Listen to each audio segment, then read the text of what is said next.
And we are live. Hello, everybody, and welcome to Forever Sports. It is GRIQUAS versus the Sharks, our first Currie Cup watch-along of the season. And after all, if last night's anything to go by, then we should be in for quite an interesting game. The Pumas absolutely hammering the Lions, 39 points to 10. It's a very interesting result.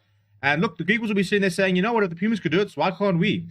It's not the strongest Sharks side, not a bad Sharks side by any means. But I think they'll be sitting there saying, you know what, at home as well, there's no reason why we can't do something quite special and stuff like that. So I reckon that the Pumas will be quietly confident in their ability today. So I'm going to kick off in about 6 minutes. We'll talk a bit of time. Let me know what your score predictions are down in the comments over there. Let me know who you're backing, where you're watching from, who you're supporting. What was your thoughts on last night's game?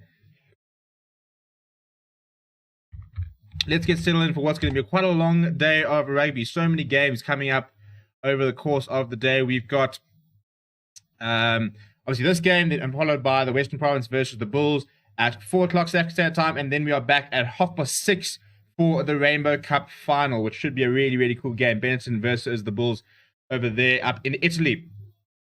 I think with the crowd as well over there, which should be quite cool. We haven't seen too much rugby lately with the crowd, so it'll be quite a nice experience to see that. But before then, we are currently in Kimberley. The weather forecast there is 21 degrees. It is a 24 kilometer per hour wind speed at the moment, clear skies. So it looks like windy conditions, but nice and warm and cool. Obviously, no chance of rain up there in Kimberley at the moment. So pretty decent conditions, actually. Obviously, with quite a bit of a wind. Kicking a game should come into play, but I'll be interested to see if the Sharks go with a kicking game, given the fact that Currie Bosch is not playing today.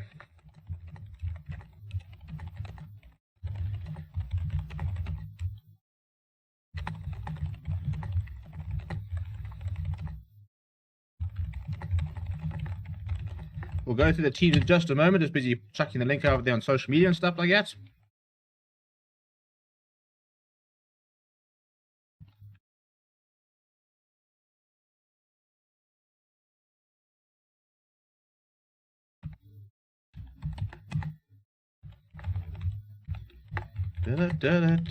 So yeah, check your score predictions in the comments over there. Let's start seeing how we reckon it's all going to go.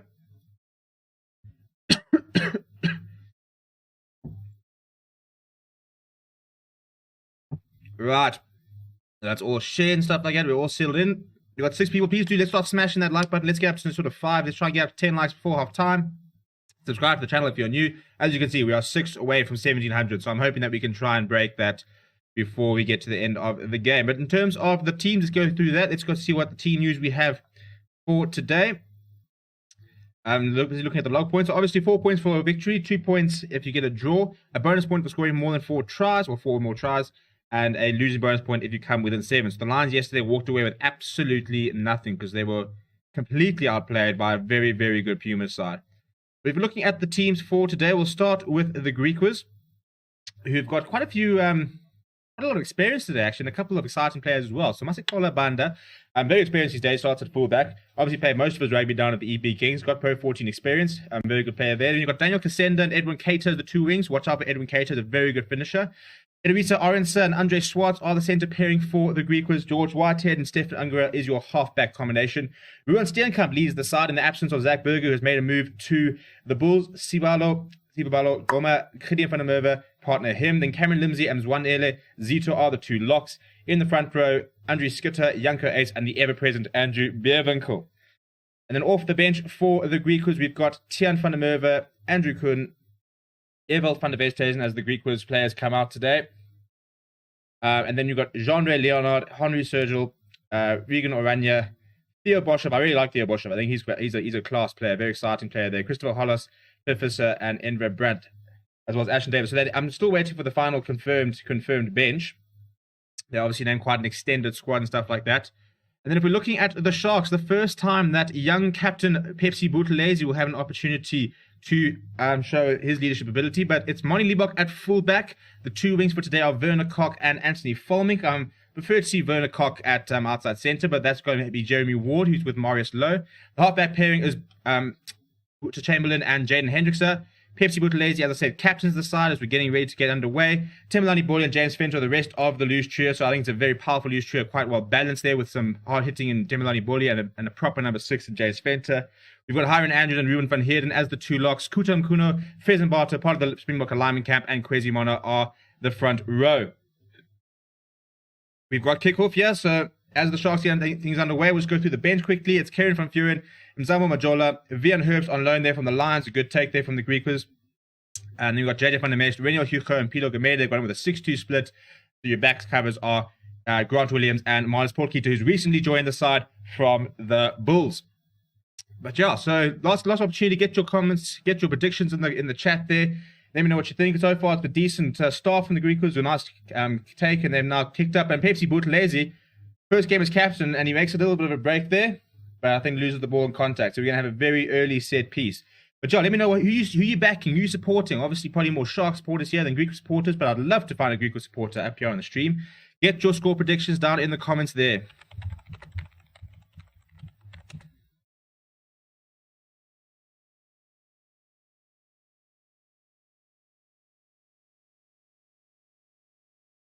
I think the Sharks will be much more full of running if you look at the team they've picked. You know, I think obviously the kicking duty will probably fall more onto Jaden Henderson than Buta Chamberlain, if Curran Bosch was playing. But I think without Curran Bosch, and it's a bit of a strange one because a lot of people have been saying that they don't want to see Curran Bosch playing as much because, well, and if they do, they want to see him running more with the ball. I can understand the logic there. I think it is quite frustrating when you've got so many talented players in the Sharks side, and yet, especially in the back line, yet they kind of spend their life kicking the ball away and chasing up and stuff like that. So I can understand where the frustration comes in. But it's an early penalty there for the GRIQUAS, though, so that's a very good start there for the home side. George Whitehead's given the ball, and he's going to have an early kick of goal. So a nice start from the GRIQUAS at set piece time.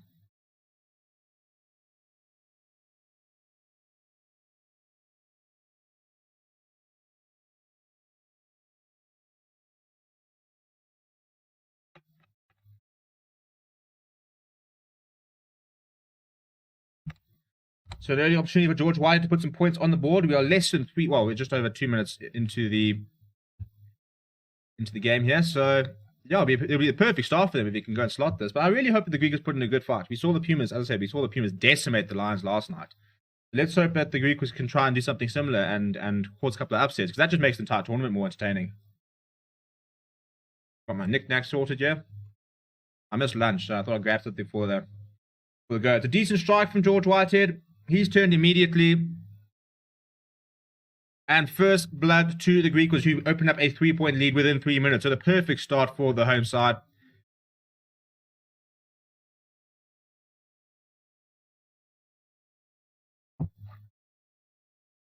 Rasta Vasavenga is the man in the middle. Renwell Players, hey man, go Sharks. Hello, Renwell Players. And by the way, thank you so much for becoming part of the members club.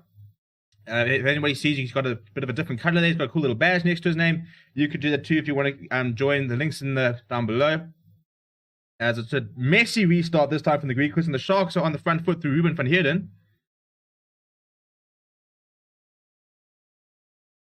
Timberlani Boyle with a nice carry here. Sharks immediately on the front foot. Ooh, that's a nice run by Ntukam Kuno. Marty Liebach now coming inside. They're sitting at first receiver. Darts around, but eventually gets pulled down. James Fenton now making a few meters. That's Gideon van der Merwe, who's all over that ball. So he's conceded a penalty, and Jaden Hendricks has taken it quickly. He's got support in his captain. Quick ball here from Hendricks. Ruben van Heerden shrugs off one, shrugs off two. He's still going.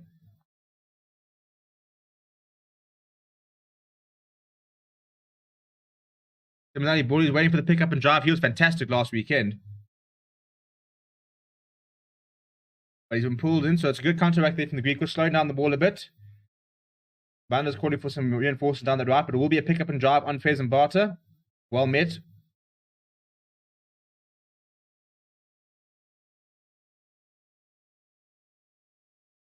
Kwesi Mona now takes it up. Boyle this time, he's right by the try line. Has he got grounding? No, I think the ball's been held up there. GRIQUAS players all piling in the side there to try and line up a defensive wall. Sharks still can't get over. Henderson now goes to the back line. Chamberlain goes for the cross kick. It looks good. Oh, it's gone too far. It's gone too far. Marius Lowe can't hold it. I don't think it was an advantage either. So that's a chance butchered there, really, from the Sharks. And very good defense from the GRIQUAS.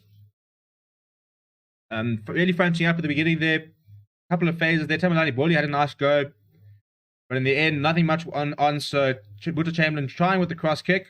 Look, there was acres of space. So he just needed to land this inside, but just too far for Marius Lowe. Renal Player says, please no repeat of Pumas versus Lions game. Oh, don't even get me started on that game. I'm still reeling from it. Yeah, I had a lot to say about that game last night. But as a mutual, I'd actually quite like to see the GRIQUAS go and put in a decent performance. I'm all for the underdog story.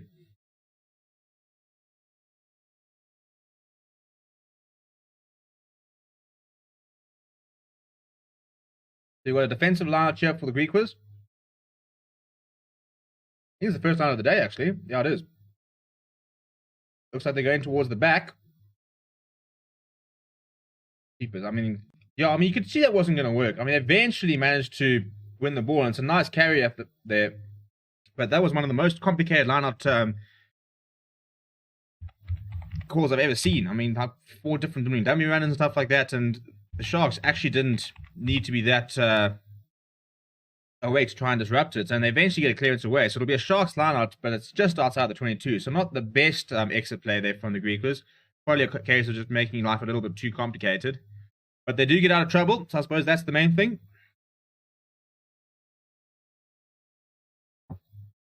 Stefan Ungar up against his former side, played for the Sharks junior levels. It's a good solid win there from Hiron Andrews. James Fencher at fly half. Inside ball from Marius Lowe, well tackled there.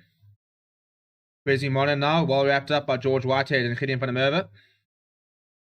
Very nice players, Gideon van der Merwe. I think he's somebody that wouldn't be a miss. Ooh, Buta Chamberlain going for a 3-pointer, and he slotted that. Something out of nowhere. Buta Chamberlain trying to make his mark known. Didn't quite come over the cross kick, but it's something out of nothing there. Got the ball straight off the face. Wasn't even in the pocket or anything, really, and just decided, you know what, I'm going to have a bit of a go. Straight through the middle. Turns is easy. 3-3. Well played, mate.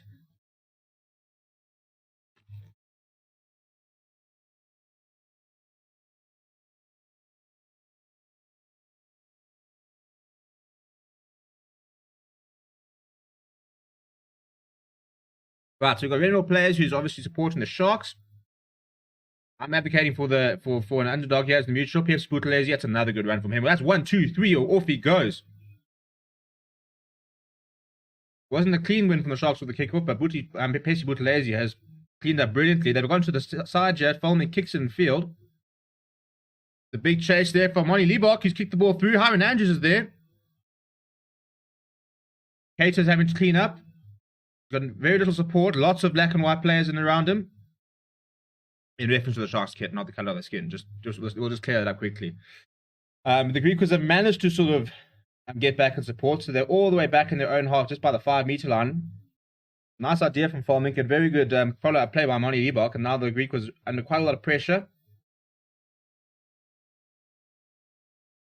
Stefan Ungar goes for the box kick, and he'll find touch. That's a nice touch finder.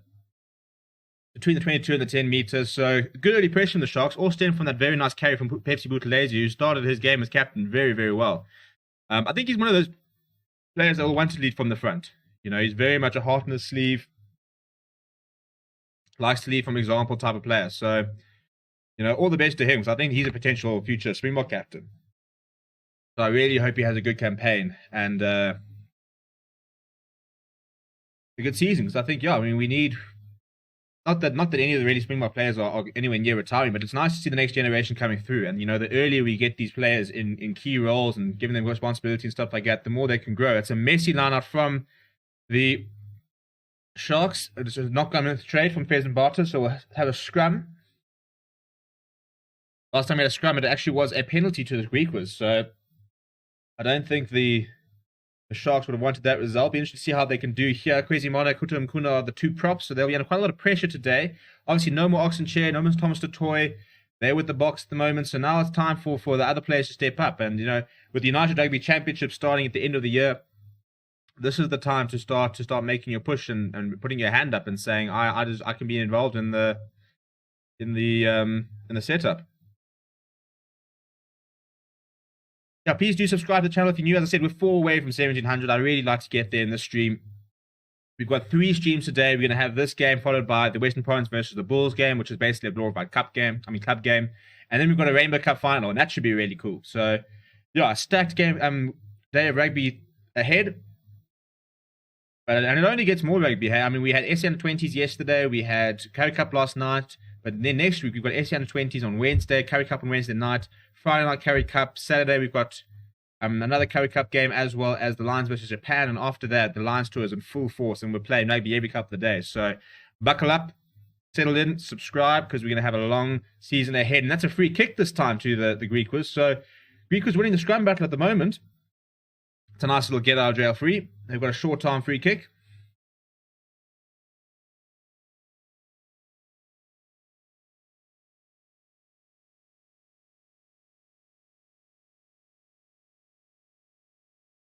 George Whitehead lifts it up and has bounced. And that's knock on. That's actually very well played by the GRIQUAS. George Whitehead putting it into space. Nice hard chase there. And Anthony Folman cutting inside. Just really poor position. You know, called for it because Monty Lubach was there and could have taken it. But he called for it to leave it and then didn't go for it. And the ball bounced up off his hands. And the GRIQUAS have now got a scrum about 5 meters off from their 22 in the Sharks' half.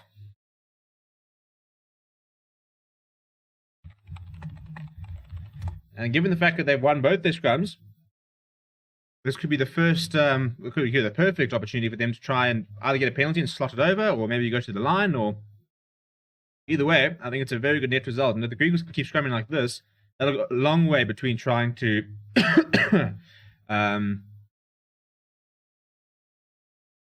there we go. Another scrum penalty. As I said, it's going a long way through trying to win the game, and that's how you do it. Another scrum penalty, and the Sharks front row under all sorts of pressure.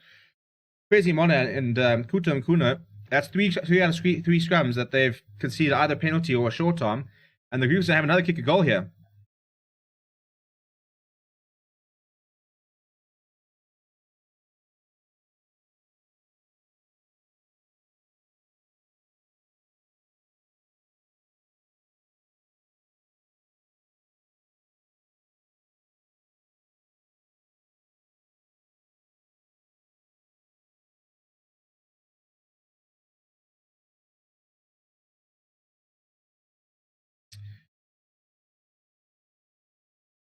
Herb's still injured. No, he's on the bench today.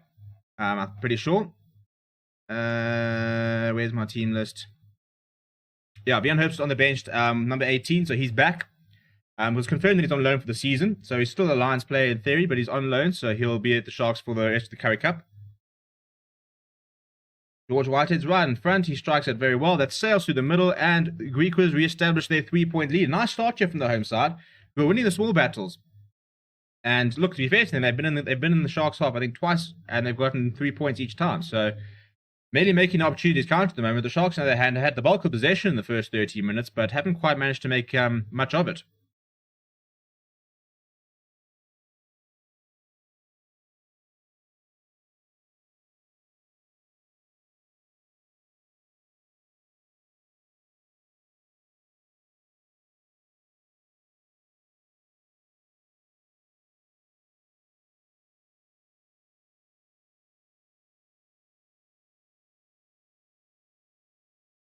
The much better take from the GRIQUAS.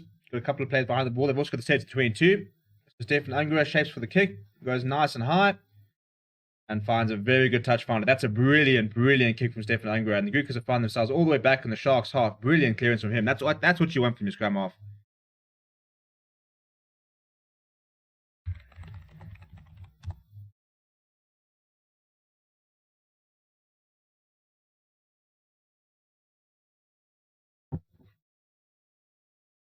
Renal player saying a lot of people from Ireland really rated Herbst and thought he was good enough to play for Ireland. Yeah, look, I mean, I haven't seen too much of him since he's come back. It's been a bit of a weird, because he was at the Bulls when he first came back. And I think only managed, and he made about 15 games, and then he went to the Lions and pretty much hardly ever played. Then he went to the Sharks and obviously had that injury. So I suppose at the end of the day, he needs some more game time. But yeah, I don't think I've seen enough of him to really be able to comment. It always seemed like a bit of a strange signing for me as the Lions, given the fact that they had so many props to then bring in a 32-year-old. So, look, I mean, now the Currie Cup for the Sharks is the perfect opportunity for him because he can get some game time under his belt. He's got no Thomas Toy to contend with. So, if he's going to try and establish himself back down here, this is the time to do it. The Sharks have put in a big up and under and put some very, very good pressure on Masakol and Banda as they get themselves back into GRIQUAS territory.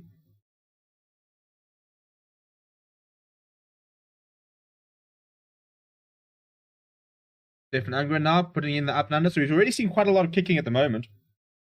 And Sharks, once again, they've let that bounce.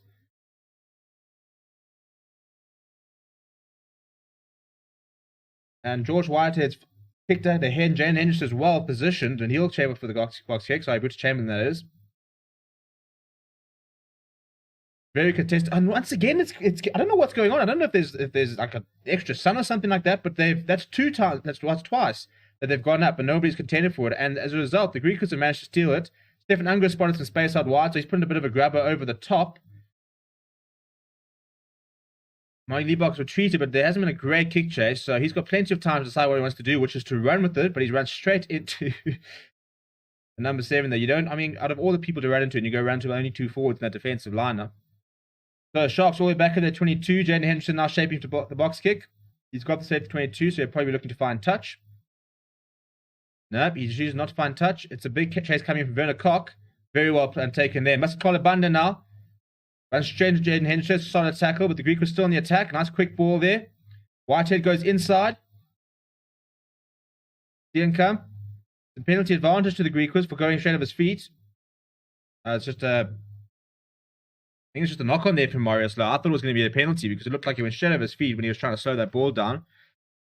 But to be fair, so far, Sharks looking a little bit rattled.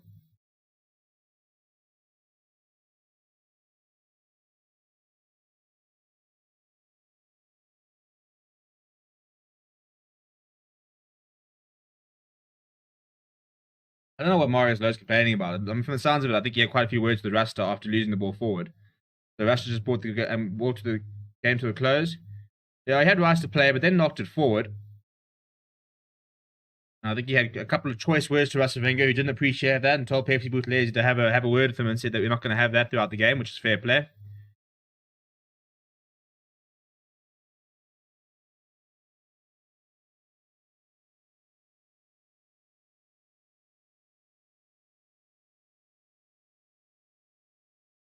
Right, so another scrum here, and the Sharks haven't won a scrum. They've conceded 2 short arms and one short arm and 2 long arm penalties at the 3 scrums so far. So the GRIQUAS have definitely had the upper hand here. It will be perfectly kickable. It is a GRIQUAS put in, who've looked quite good in the attack actually so far. It's been a very nice start from the GRIQUAS. I hope that they can keep this up because we saw a brilliant performance from the Pumas last night. And I said, for the sake of the competition, I'd really like to see the gap between the top sides and the GRIQUAS and the Pumas, shorten. I think, look, at the moment, GRIQUAS, I mean, if I'd said yesterday that the Lions were the side going to be playing in Europe and the Pumas were the side that only played Currie Cup, you wouldn't believe me. Just by the way that the Pumas completely outclassed the Lions. So we need to see more of that. That's a much better scrum from the Sharks, and they've won the penalty this time. That's a big moment. Under pressure, Quasimono there with a huge, huge scrum. Yeah, they'll enjoy that. They'll enjoy that. They're under a lot of pressure there. Lost the last 3 scrums. It was a GRIQUAS put in as well, so they needed a big scrum, and they did come through. So that makes life a little bit more interesting. And Butch Chamberlain now is going to sort of kick towards the left-hand side, and he'll find touch on about the 10-meter line. So the Sharks will get themselves back into territory. But look, I don't think GRIQUAS would be too disheartened by the fact that it's the first time that they've been really sort of under the cosh there. Yeah, I mean, it's just a brilliant scrum there from Quasimono. Gutam Kuna as well, yeah, so it's a much better scrum. It looks like we've got quite an interesting scrum battle, yeah, because, I mean, we've had 4 scrums. They've all resulted in a penalty or a short arm. And I think there's a free kick there for numbers. I mean, that's just so basic. How can you be giving away that sort of free kick? They called for a scrum, which is an interesting call.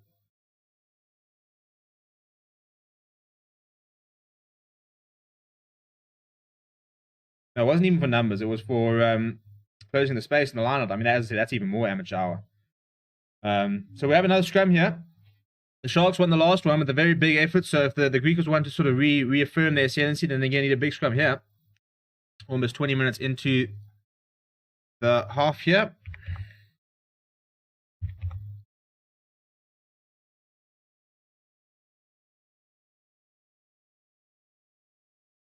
Much more solid scrum here. Platform for Jaden Hendrickson. Jeremy Ward, sorry, Morris Lowe making the run there. Quick ball this time for Ruben van Heerden. Oh, it's a nice tackle on him. Big hit there. Hendrickson. Oh, and Kwesi Mono has built the ball forward. He's trying to hit it at pace, but he couldn't hold on. And Daniel Kasenda now cleaning up. So the GRIQUAS have got possession all the way back in the 22, though. So George Whitehead will kick towards the Sharks half. Oh, no. That's not. Oh, has he managed to save that? Well, Moni Liebach completely spilled to the side. It looked like it was going towards the touchline, but he's managed to keep it in. They've lost set to the 22 as Butch Chamberlain takes the ball into contact. He loses the ball, and Moni Liebach's there to clean up. Moni Liebach's made a good break down the middle. Trying to chip it. Very well taken by Daniel Kasenda, but the Sharks got in the back. Marius Lowe, outside ball to Kuta Mkuna. Now Fulmick down the outside. And he gets wrapped up by Khalid van der Merwe. So a bit of a messy passage of play there. I'll tell you what, Moni Liebach, you know, he's a very mercurial player. When he's good, he can be really good. I mean, even there, made a mistake, was there, had the awareness, just tap it back inside, knew he had the time, turned, picked up, looked up. He's a very composed player. I think I would really like to see him at fly half more for the Sharks. Look, I think Buta Chamberlain's a very nice prospect. And obviously you've got Currie and Bosch. But I think that Moni Liebach's exciting. He's got X factor. And I think that the Sharks need more X factor in their side because they've got so many good players, but they struggle to get them into the game. And Moni Liebach's somebody who can really, you know, he can put players to a gap. He's a really nice player to play around. GRIQUAS going over the top and, yeah, losing the line out there. So the line hasn't been great today. I think they're just overcomplicating things. Keep it simple. Send up the number 4 jumper. Or send up your number 2 and easy. Oh, yeah, we go. Jaden Hendrickson in the break. He goes to Pepsi Buthelezi. Has he got the pace? Has he got the power? Masikola Banda takes out his legs, but Pepsi Buthelezi goes over. First game as captain. He's got a try. The Sharks hit back. And that comes from the lineout. As I said, the lineout has not functioned very well for the GRIQUAS. And, yeah, Mkuta Mkuna was just standing at the back there. They got the ball from him. Very nice run there. I think it was Temelani Boli who made the initial break.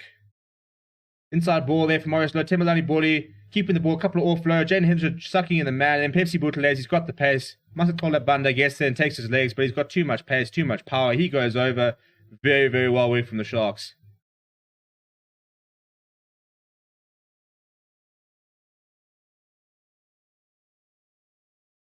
I tell you what, Pepsi Buthelezi is already my man of the match candidate at the moment. He's been brilliant in this first. I mean, whenever he's carried the ball, he's made meters. I'll try and see if we can get the official stats and stuff like that. But I tell you what, it's been 20 minutes. But the young captain has been the best player on the park by quite a distance. Buta Chamberlain now lines up his second kick of the day. He splits the poles, and the Sharks open up a 4-point lead in the 22nd minute. Very nice inside ball there from Marius Lowe. Temelani Boli with the offload as well. Yeah, it's just good hands. It's good hands. It's just the classic draw the man and pass. Draw the man and pass. It sounds so simple, and yet it can be so effective if you get it right.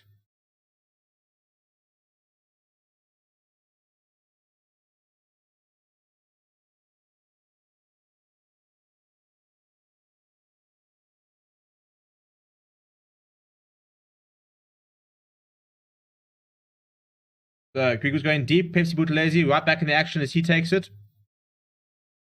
GRIQUAS trying to come in with the counter ruck. It looks like they've almost stolen it.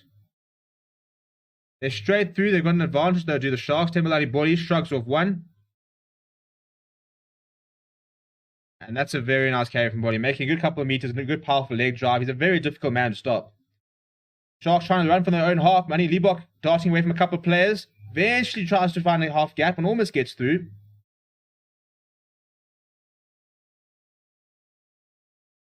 So we're going back for a Sharks penalty. It was from playing the halfback earlier.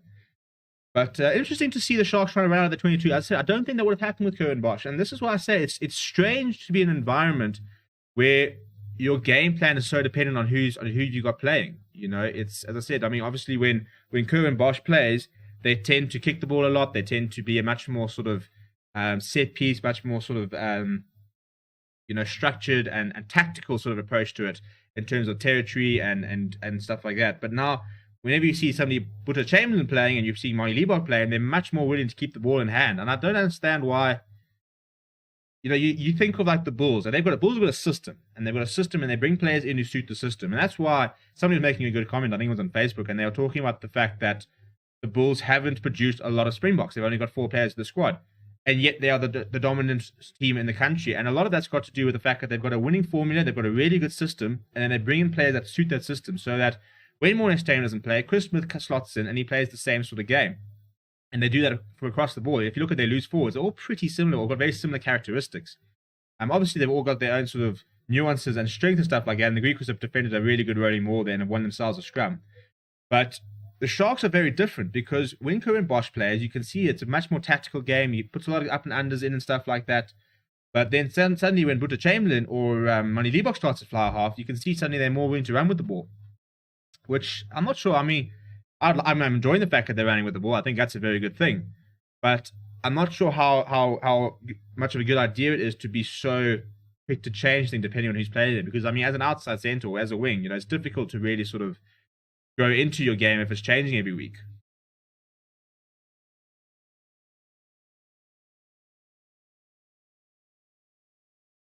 Going to stop it and play here as one of the GRIQUAS players receives a bit of attention.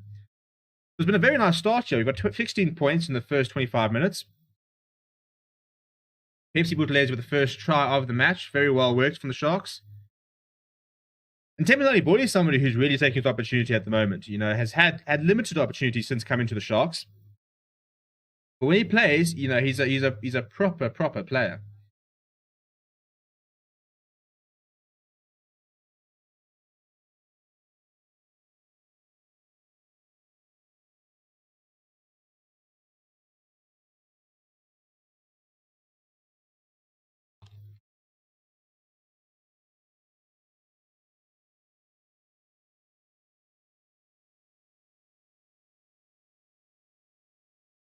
Right, so 24 minutes, well, almost 25 minutes from the first half here. We're going to restart with a scrum.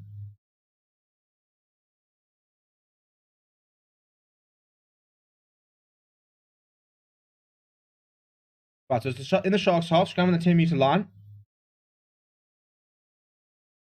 Scrums have been interesting so far. It's been very, very 50-50. Looks like quite a good hit there from the Sharks, and a lot of power comes in there. It's wheeling, and there's a penalty to the Sharks. So, Sharks win another penalty. GRIQUAS had the earlier ascendancy, but now the Sharks front row is starting to play. You can see Kwezimana is properly pumped. Cold looks there. You can see he's very focused. I think that they were a little bit surprised maybe early on by the power of the GRIQUAS scrum, but now they've gone back to basics, and that's been a very good scrum. And when you can scrum like that and you can win penalties like that, it's amazing get out of jail free card.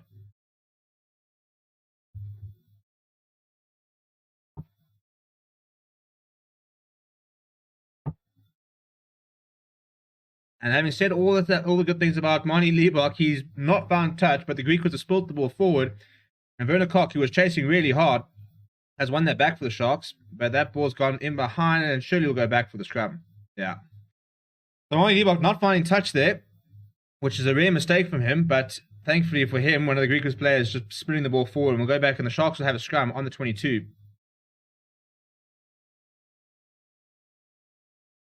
I mean, it's Edwin Cater that spills it forward. I mean, he's got to do better than that. Eyes on the ball, no pressure on him at all, and he spills it forward, and he's allowed the Sharks right back onto the attack.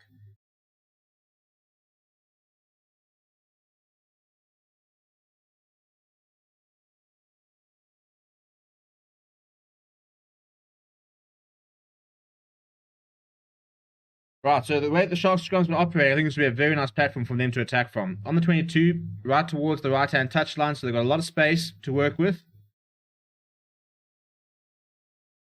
Haven't seen much Jeremy Ward so far. The solid hit in it. So the Sharks have to use it. Jaden Hendrickse goes to Werner Koch as first receiver. He's got support by Marius Lowe.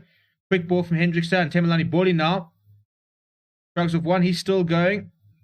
Eventually brought down. Hendrickse goes to James Fenter. It's a nice big hit on him. The Swat tackler there. Right, Kuta Mkuna now lines up, but it gets a bit of momentum. But he's well met in the tackle. Boom van Heerden this time.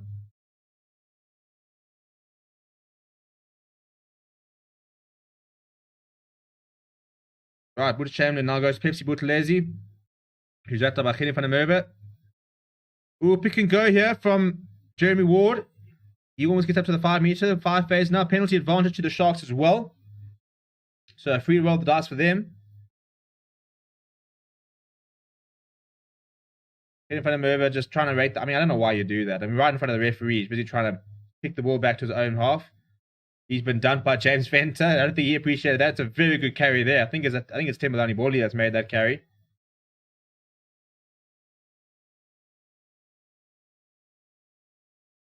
Sharks almost up to the 5 meter. Boeta Chamberlain now. Little stab ahead. Oh! Jeremy Ward, take a bow.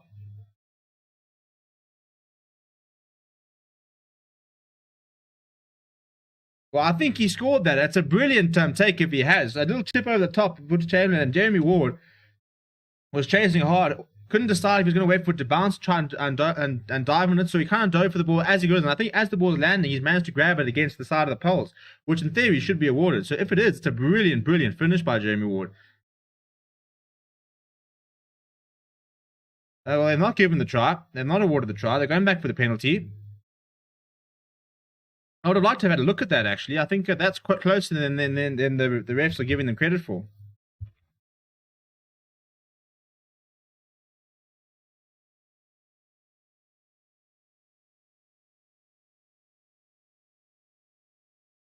Well, much better from the Sharks. A good continuity going from right to left. Decent defense from the GRIQUAS, but, you can't defend like that for 80 minutes. So that's what the Sharks need to do more of. Bring the players in, get some players running at momentum.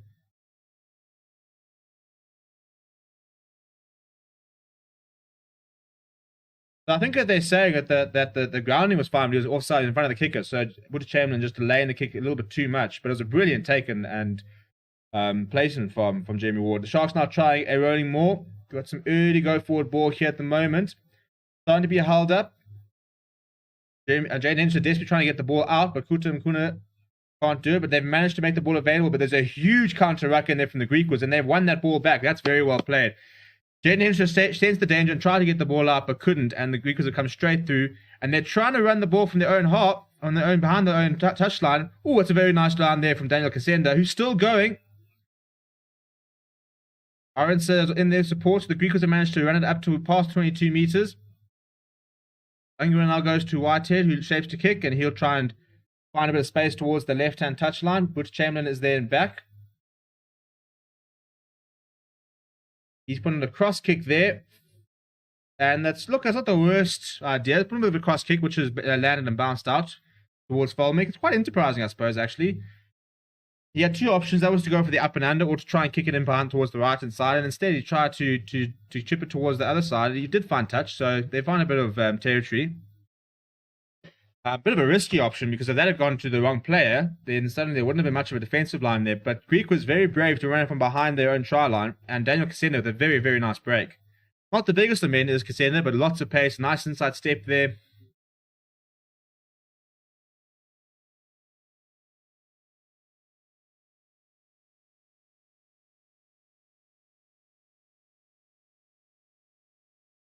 Ten minutes to go in the first half. I reckon second half is past 2 o'clock, so I reckon second half is probably beer time. Oh, it's a very nice run there. I think it was Andre Swartz. Greek was now going with up and under. Daniel Kasenda chasing hard. Volmek takes it, manages to get away from Kasenda. He's still going. Runs towards a couple more of his players, and that's a penalty to the Sharks. I think off his feet there. It's Olmo who's been penalised there, I think it is. So Sharks are under a little bit of pressure. We'll get a chance to clear their lines. I think, look, for the GRIQUAS, I think it's a matter of discipline at the moment. They're playing quite well, and they're getting into good positions. But I think just getting a little bit overexcited, and sometimes, when they feel like they've got games to go for, they feel that something's happening, they're kind of just sort of tending to commit a few basic errors. So they just need to slow it down a little bit, calm it down. They're very much in this game. It's only a 4-point advantage. So, but yeah, I mean, you can see it's 6 penalties to the Sharks too, which is not going to help at all. But they're definitely in this game, despite having next to no territory. Kanakuna, hello Kanakuna, welcome to the day. Game day, Benton versus Bulls. Let's hope for an exciting game today. I'm so excited for that game. 2 games to sort of whet our appetite, and then we're gonna get full stormed into that Bulls versus Benton game. I really hope Benton come to the party. Speaking of coming to the party, Sharks have got themselves all the way into the 22 for the GRIQUAS. We'll turn it over the wall. Now I don't understand that. Ooh, that's a very good line. Pepsi Buthelezi. So Rasta Wenger was about to blow a penalty for the GRIQUAS. They do get a penalty now. Was about to blow a penalty for the GRIQUAS and then said no, the turnover was okay. So I don't know if he thought that it was holding on when he then realized that it had been released. But then the Sharks turned it over, and thankfully Currie van der Merwe was quick to try and win a penalty on the ground again. But I was also going to feel quite hard done by the Pumas, I mean by the GRIQUAS. They've got a penalty with 8 minutes to go in the first half, so George Whitehead, will kick towards the left-hand side. And he doesn't find touch. You've got to find touch. Martin Liebach's not going to have a free run. He's got Werner Koch outside him, but he's coming inside by himself. A little bit isolated, but the support comes in eventually, and he's got himself back in the GRIQUAS half. Inside ball to Kuta Mkuno. That's a nice big hit on him from the captain, Ruan Steenkamp. So Hendrickson, that's not a great ball. Werner Koch under a lot of pressure there, cleans up. Hendrickson caught on the ball again. It's gone backwards, and it's a big hit on him. Whitehead comes through and kicks the ball behind. It's all very messy. Pepsi Buthelezi now trying to clean up. GRIQUAS over the top there, and they've won a penalty. That's brilliant. Brilliant stuff on the GRIQUAS. A lot of pressure at the breakdown. Spotted a couple of opportunities there. A couple of poor passes and a lot of unnecessary pressure put on a few players there from the Sharks. It wasn't great execution, but credit to the GRIQUAS because they spotted the opportunity and they put a lot of players into those rucks, and they've managed to win a penalty. So Stefan Ungaro now will have an opportunity to make a decision here. They're right by the 22. So we've got time off here. Pepsi Buthelezi just stretching a few things out.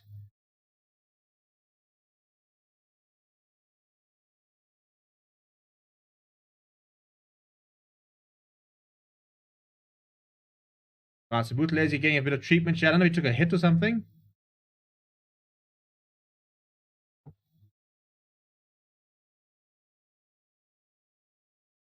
The big call here from the GRIQUAS. We've got 7 minutes to go till half time. They've got a penalty right by the 22. So do they go to the corner and try and go for the full 5 points, or do they take the points and run?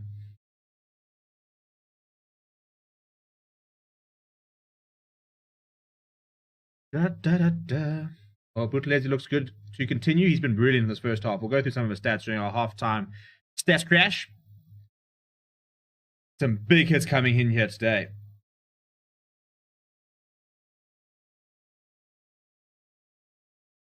Right, so here we go. GRIQUAS going towards the corner. I like that. I like to see a bit of pragmatism.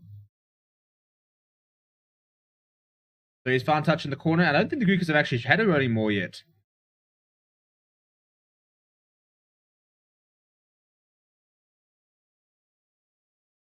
Yeah, it's Pepsi Buthelezi, who was under a lot of pressure and got completely wrapped up by the GRIQUAS players, who've won the line out, trying to go with the more. It's splintered off, so they've got a bit of momentum. It's now been pulled down. I think, no, they've got an advantage. So Stefan Unger is desperately searching for the ball.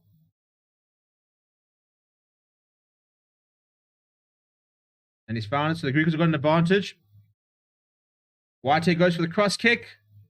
It's in behind. Not a great kick. It's actually landed behind the dead ball area. So they'll have another penalty and they'll go again. It almost looked like the maul was well set until it was then brought down. But side entry was the call from Rasta Wenger. He's actually had quite a good game so far. Let's give him credit where he's due. I don't think we ever credit the referees enough when they do a good job. I think we're very quick to slam them when they have a bad game. And yet, if they have a good game, as people sort of sit there saying, well, you know, that's expected. We don't praise that. But I think they deserve it. When they have a good game, I think so far Rusta's been all right.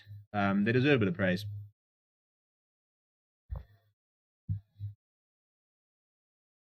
Right, so round 2 for the GRIQUAS here. First things first, win the line out. And they've done that through their captain, Ruan Steenkamp. Here comes the maul again. Early go forward ball, but now it's been stopped. Hiron Andrews. Casey Butler comes in. They're still going. Here comes the back line. Here comes the back line. And they're over. GRIQUAS hit back. Well played. Well played. Bit of offs with the Sharks players. They're desperately trying to pull up the try scorer, who is Yanko Ace. It's his first Carling character try, so, and the GRIQUAS are back in the lead. Nicely worked here. You can see it as they started sort of splinting off towards the right. They thought they could see we're getting a bit of momentum. A lot of the backline players came in. Stefan Unger was there as well. Edwin Cater came in, and there's just too many players. Ken Coonan saying referees aren't helped at all by the powers that be because they keep making up new laws. Yeah, look, it is very difficult, I think, and I think that at the moment with such a big push towards making the game safer and all of the sort of the new the high tackles and stuff like that, there's also quite a lot of ambiguity. So I think it's a very difficult time to be a referee, and I also think it's going to take a while for us to kind of sort of get used to the new rules, the new laws and stuff like that, and settle in. But hopefully in a couple of years' time, that'll be a bit more sort of standard, a bit more. Yeah, I think people just get used to it, I suppose. But yeah, so. Oh no, Rasta, come on. I've literally been singing your praises. We've been talking about how it's been flowing nicely, and now we're going to have a check. What are we going to go look at now?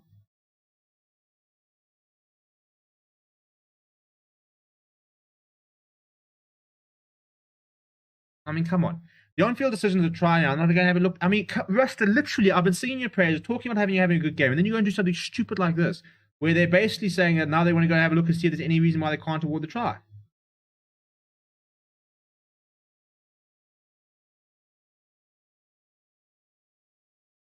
Now they're checking for obstruction.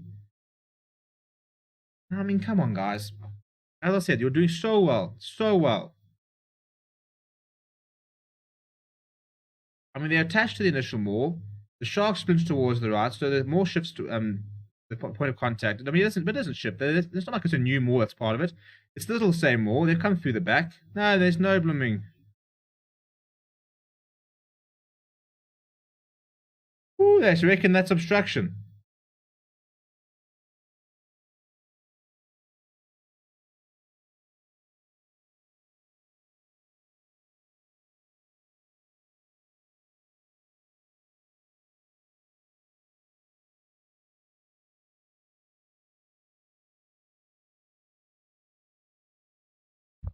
Okay, so the tries are going to be taken away.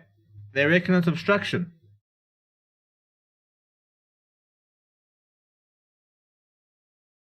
So the decision is double banking on obstruction at the moment.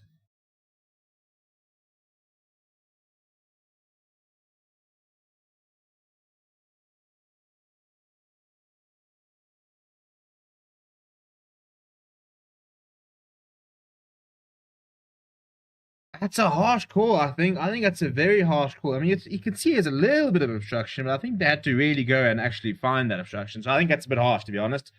So after all that, GRIQUAS don't get a try. In fact, the Sharks come away with the penalty. And Monty Liebach, with his left boot, will have an opportunity to kick downfield. He finds touch just before the 10-meter line. So the GRIQUAS, frustrating, because they deserve that. Right, so the Sharks have now got 4 minutes to see off, try and get to halftime with the lead. They'll deserve the lead, but I think the GRIQUAS, I think it's been a pretty even game, actually. I think the Sharks have had very good patches, but I also think they've been quite sloppy at times. And when they've been sloppy, the GRIQUAS have been quite good at making sure that they punish them for their sloppiness. The solid more defense there from the Sharks. The call comes to use it, and Jaden Hendrickson has to table for the box kick. Werner Koch will chase hard. Very contestable. It's a good take from Cater this time. He's been lifted up here. He's going to be held up. It's been very well held up here from the Sharks. The Hall and the Moore coming out, so this will be a Sharks ball. They're saying it's going forward, but I mean, I'll be very surprised if they manage to recycle this ball. Yeah, and there it is. Yep, Sharks are winning the scrum there. Very well played. I think it was Werner Koch and James Fenton was involved in there. I don't know who the other player was. But it was a good take from Edwin Cater initially, but they did very well to hold him up. In fact, they pretty much picked him up, so there was no chance of coming down after that. They managed to hold him up, and with a couple of minutes to go, they'll have a scrum inside the GRIQUAS territory, so that'll wind some time down. give an opportunity for their backline to maybe have a bit of a go. I'd like to see more of the centers, to be honest. I mean, Marius Lowe's a very good ball carrier, and Jamie Ward, like, I think he's more defensive than offensive in terms of his strengths. But yeah, so it's Werner Koch and Tebelani Boli. I mean, he just wraps up Edwin Cater. And then Faison Barter comes in. James Hinter comes in as well. It's going forward, but that ball's not coming out. So it was well played by the Sharks.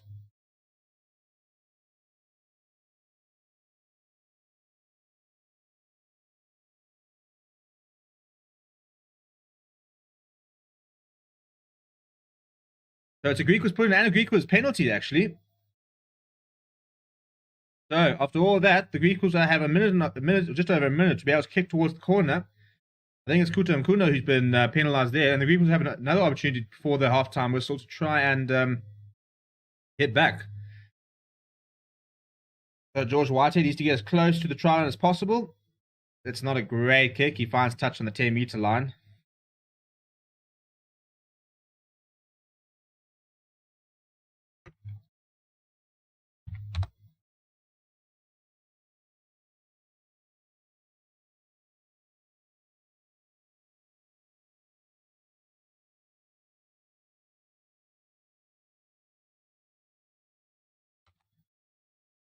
That's a very good carry there from Andre Swartz. GRIQUAS on the front foot here.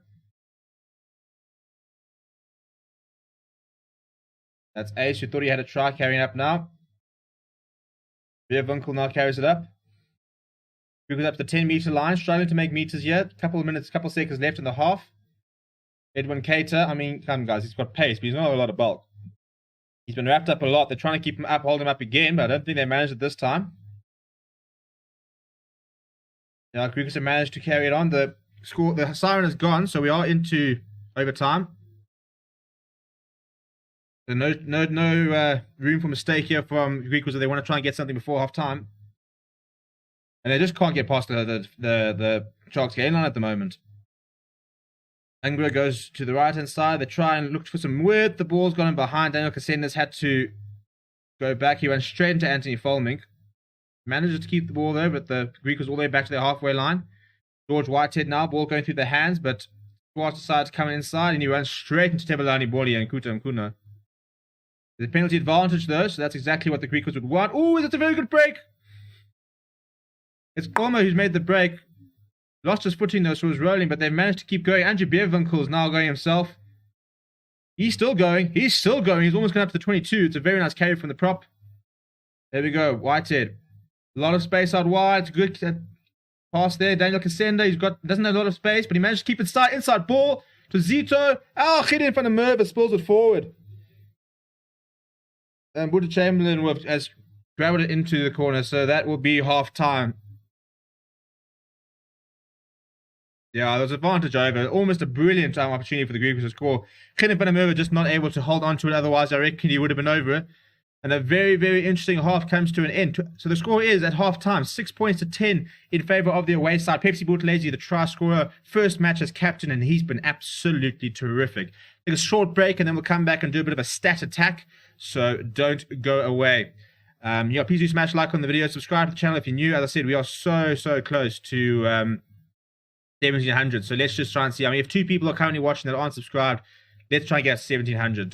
Smash a like on the video as well, and I'll see you guys in a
Boom. All right, we're back.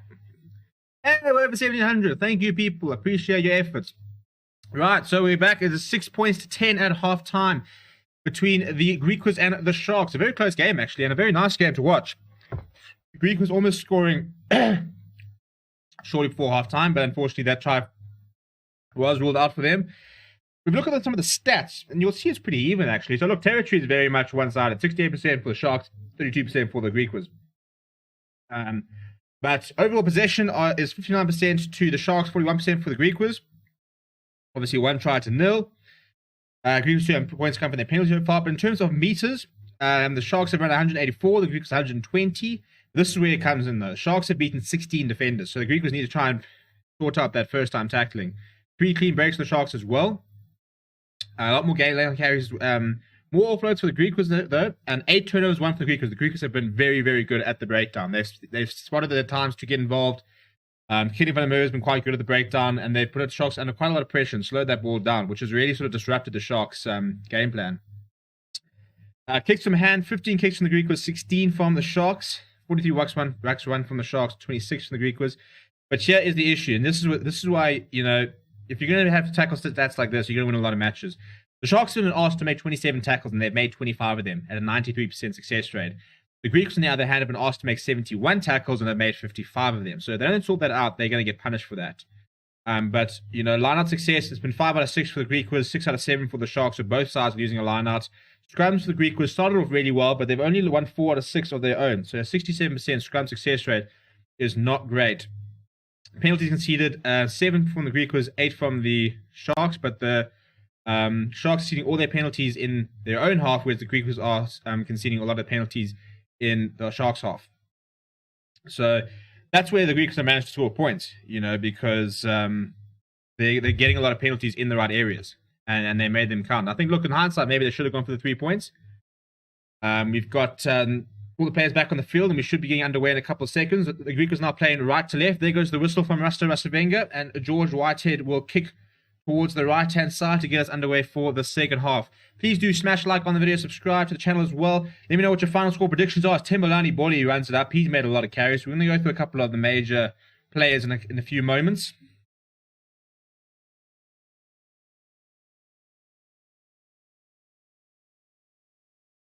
It's a nice extra play there from the Sharks. Buddha Chandler with a very nice clearance, and the GRIQUAS paid back towards their own half, and they'll start the second half with an early set piece, and line up something that you've got to get right. I mean, when you look at the smaller sides, if you want to compete with the best sides, there's a couple of places that you've got to be competitive. The first is the scrum, second is the line out. If your set pieces are really, really good, it goes such a long way in being able to attack, being able to defend. You know, if you're right on the 5-meter line defending and you know that you've got a good line out, that makes a big difference. On the other flip side, if you've got an attacking scrum on the 22-meter line and, you know, you can try and win a penalty in a very kickable position in the final moments of the game, that makes a huge difference. So you can get your set pieces right, you can go a long way. It's obviously, like, it's not enough just to be able to play a nice, enterprising rugby where you throw the ball around like the GRIQUAS are trying to do at the moment if your set pieces aren't good enough, because set pieces win you games. But, yeah, it was a decent win from the GRIQUAS. And I'm opening up one of these. It's on top plus 2. I feel like I waited quite a long time, actually.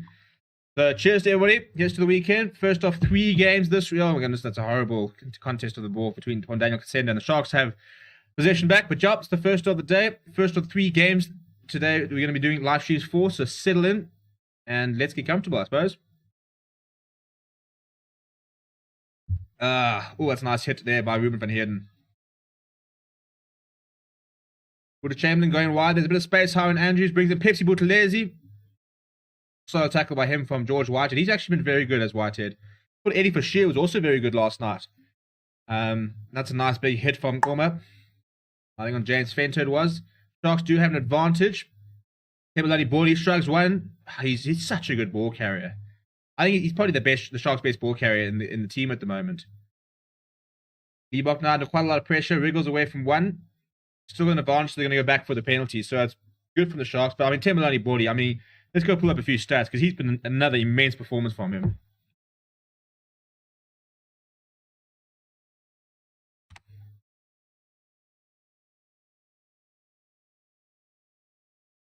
Where are we? Timberlani Bally.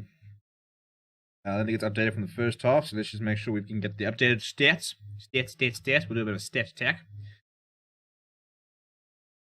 So, Sharks opting to take the points early on in the second half here. Chamberlain has just gotten his kicking tee. Right, so we go to the stats here. So, Temelani Boli has made 7 carries so far. He's gained 7 meters. Look, he hasn't made any clean breaks. 1 defender's beaten, 1 offload, 4 tackles, not 1 missed tackle, and a turnover 1. So I think he's been very good. Pepsi Buthelezi has made 10 carries, making 58 meters, beating 3 defenders, and he's made 3 tackles, hasn't missed a tackle, and he's also won a turnover. So Captain Fantastic at the moment. James Fenton's been a little bit quiet, just 4 carries from him. No tackles made yet, which is very uncharacteristic for somebody who's one of the top tacklers in Super Rugby almost a year ago. Butch Chamberlain has struck that pretty well, and it's snuck in towards the right-hand side. So the Sharks get the first points of the second half, extend their lead to more than a try. Well, more than a single try. Converted try will obviously level up the scores. But I think that's a show of respect to the GRIQUAS. I think that ideally they would have, they would have been sitting here thinking, first game obviously wins the first thing, but you can try and get a bonus point victory nice and early, like the Blooming Pumas did last night. That goes a long, long way. You can get 5 points under the belt in your first weekend. That's the perfect way to start. So the GRIQUAS will restart things. Going deep, and it's Temelani Boli once again. Yeah, Basi didn't look like keen for that carry and got driven back a little bit there. I think it was Kutum Kuna has decided he wants to go down and form a ruck. He pretty much pulled down Boli by himself. Hendrickson now gives it to Mani Liebach, who with his right foot doesn't find touch. Masatwale Banda, nicely positioned. He looks like he's going to go for a bit of a run. Steps away from one, who does eventually get wrapped up by Anthony Folmink. Nice quick ball here from the GRIQUAS. It's Ace that carries up, but he's well met by Hiron Andrews. James Fenter all over the ball trying to steal, but he's off. Mate, he's off.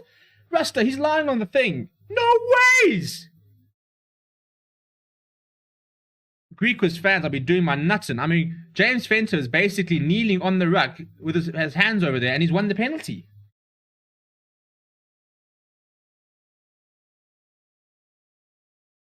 The commenters are saying it's brilliant from him. I don't think he's supporting his body weight at all. I mean, his right foot had completely gone off at one stage. So he's pretty much lying on the ruck. I think that's a rough call.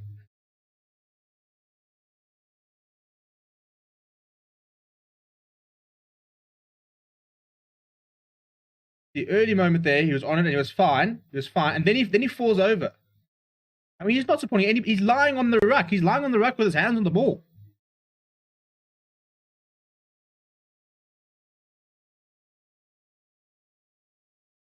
You can't kneel on the players. You have to be supporting body weight, mate. Oh, come on, I think that's a poor call. Anyway, Mario Slow carries it up. It's a good carry from him. And just to try and get a bit of quick ball, but the GRIQUAS was slowing it down. Temelani Boli steps aside. He's still going. This time, Boom Funny here, and he's made quite a few carries. Sharks making some good ground. Jeffers and Barton now carrying it up.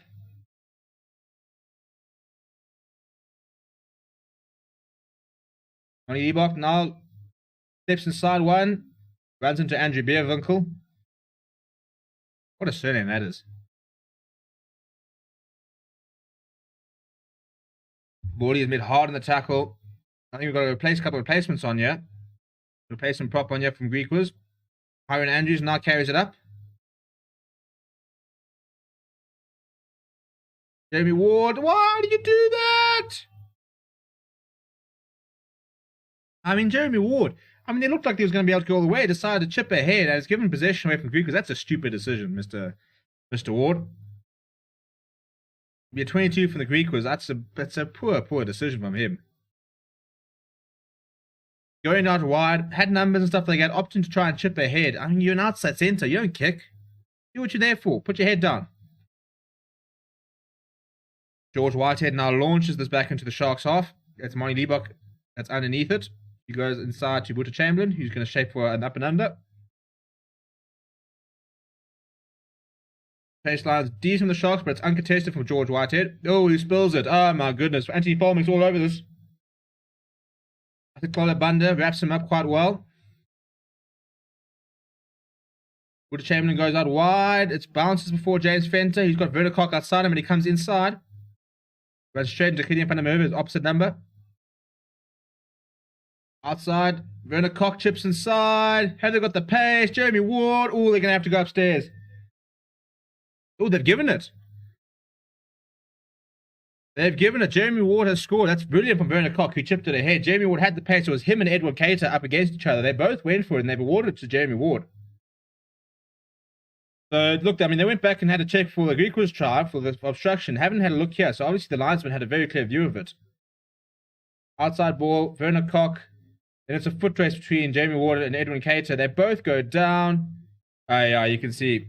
I thought Edwin Cater managed to get a hand on it, but all you're trying to do is get in front of Jeremy Ward, and he doesn't. Jeremy Ward's in front of him. He gets all the hands on it. Yeah, it's well played by Jeremy Ward. Had a head start on Edwin Cater, who had to turn, and that was enough for him. So Butcher Chamberlain will now line up the kick from the right-hand side. He's about 5 meters in. So it's a good start here from the Sharks. Hasn't even been 10 minutes, and they're busy kicking for their potential 10th point of the half. So the perfect start, really, exactly what they would have wanted. Because, you know, with when you play a team that you kind of expect to beat, the important thing is to start strong. You can't allow them that confidence and that sort of belief. You know, you got to be quite ruthless. I mean, that's what the Lions did. They had all the opportunity in the first half to try and put the game to bed, but they didn't. And as a result, the Pumas went into halftime with an 8-point lead, thinking, "Hello, we can do something quite special." Speaking of special, that's a very nice kick from Butcher Chamberlain. Sneaks in on the left-hand side.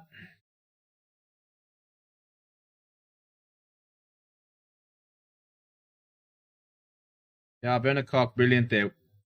Delayed the kick slightly, put it ahead. He's been very good. I'd just like to see him outside centre. I'd prefer him to see it outside centre than Jeremy Ward, to be honest. I think Werner Cock's got a lot of different attributes to his game. A good take there from Hiron Andrews. GRIQUAS was deciding not to go past 22, so the Sharks don't have that safety. GRIQUAS are contending at the breakdown, but the Sharks have kept it.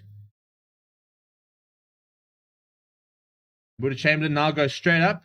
Obviously, don't have the safety 22, so it's quite contestable. I think it's Andre Swart that's underneath it. Werner Cock gets up there, but doesn't manage to hold it. Whitehead goes out to Bunda. He doesn't have a lot on. Decides to take it himself. Gets wrapped up by quite a few players, and I don't think he's going to be able to get him down. No, they do. No, he's going to fall badly. So the Sharks have turned that over before Jaden Hendrickson, sorry. Similarly, Bordy now. Ooh! Daniel Casendo almost with the intercept. But they've got an advantage. Fulming's now got space out wide. He's got a man on the inside. He goes to Hendrickson on the inside. Hiron Andrews, that's some brilliant support play. Hiron Andrews, take a bow. The long, lanky lock, he'll go over. That's the second try. The Sharks all over the GRIQUAS at the moment. Some brilliant support play there. It was Anthony Fulming who found the space out wide. Jaden Hendrickson was supporting well. And obviously heard a call from Hiron Andrews because he kind of just sort of threw it behind him. Pretty much of a bit of a miracle pass. And Hiron Andrews, some brilliant support play. He was right there. And then pumped a bit of a leg drive there from the long legs of the lock. But you can see brilliant awareness there from Jaden Hendrickson. Literally, as he's falling here, throws it around his right shoulder. And Hiron Andrews is there. He's got the pace. No issues for him. He goes over. It's very nice by Fulming. Nice little inside ball there. And that's just good running because you can see, you know, Fulming cutting inside, then Jaden Hendrickson going outside. Just kind of sort of flat foots the defense a little bit. Takes a lot of players out of the game. And then you have Hiron Andrews who's running at pace. And no issues there. So Sharks 25 points up with the conversion to come. They can extend the lead to 27 points to 6. And that kind of is putting the game to bed. Which is it's the perfect way you want to start the half, isn't it? Come out, score 2 quick tries. I think that'll go towards the right. Yeah, I misses the conversion.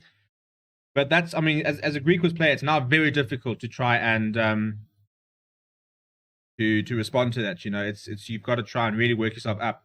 Whereas you're thinking, you know, 4 points in and we score first, we can take the lead, stuff like that. But the Sharks have come out, scored 2 quick tries and a penalty, and they pretty much put the game to bed. One more try and that'll be it. Now they're looking for the bonus point. Now it'll all eyes on the bonus point. They've scored 3 tries already, just one more to get that bonus point and job done. They've got, 28 minutes to do it.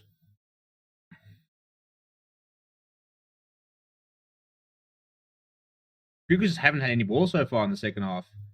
Look, I'll go back to that James Fenter steal. I'm not quite sure that was completely legal, but hey.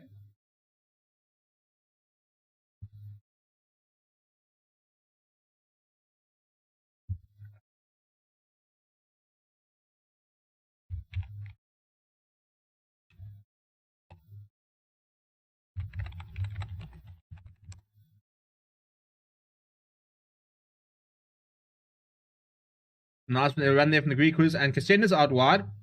First touch of the ball for the GRIQUAS, and they managed to make some good territory. We were on Steenkamp, it's a very good carry from the captain, brought down by Kemalani Bully, but they're back in the Sharks' half.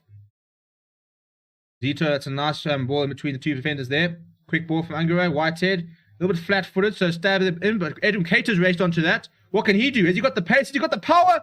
He does indeed. Edwin Cater, I said he's a good finisher. I said this man can finish. He's been started possession all day. Eventually he gets it, and he goes over. Brilliant, brilliant try from Cater.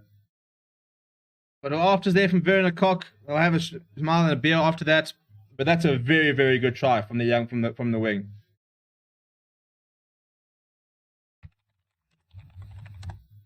Stab him behind. He's got the space. You could see out. I mean, yeah, and Monty Liebach's got to do better. Still had a lot to do. And Monty Liebach, who he pretty much just ran around, had too much power. Monty Liebach couldn't just sort him out. And Werner Koch tackles him over the touchline, but too little too late. It's a very weak try from the 25-year-old. GRIQUAS hit back and game on, I suppose, if they can get into this. It's 11 points to 25. Kick to come. It's not an easy conversion by any means, but it's a very, very nice finish from the wing. Oh, no, hang on. Now Russ is having a look at the grounding. Russ, I don't want to be that guy, but you haven't gone and checked a single one of the that Sharks try. Jamie Ward, I think, might have had a decent look at it. But every single time the GRIQUAS have scored, we're very quick to go up at the moment. They're looking at a foot and touch. It's more the tackle when Werner Koch comes, I think it is. He's in, he's in, he's in. It's here.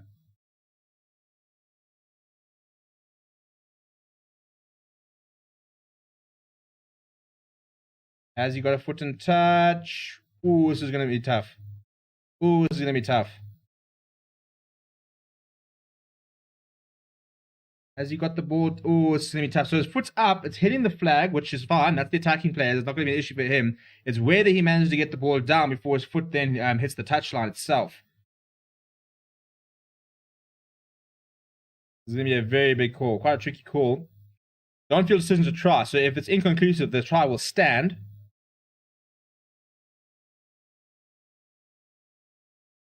I think it's a try. I don't think there's conclusive evidence that. I mean, his foot. I think that's the ball just about to be grounded. His foot's still up.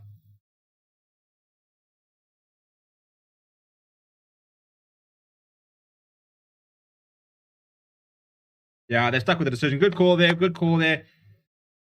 Edwin Cater's try stands. The GRIQUAS hit back. It's 11 points to 25.